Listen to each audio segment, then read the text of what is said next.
என் அப்பா கொஞ்சம் ஃபிட்டு, எங்க அம்மா ரொம்ப ஸ்ட்ரிக்ட். பின்னாடி தெரிய வேணா நீ நடைய கொஞ்சம் கட்டு.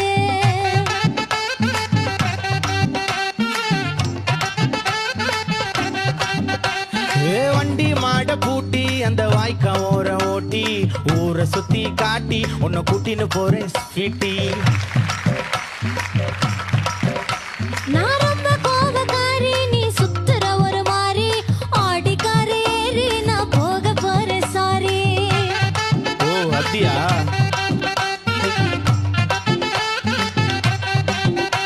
நான் வைக்க மாட்டேன் தாடி, நீ வேணா எனக்கு போடி. இந்த மாமாவை தான் தேடி உன் தங்கச்சி வர ஓடி.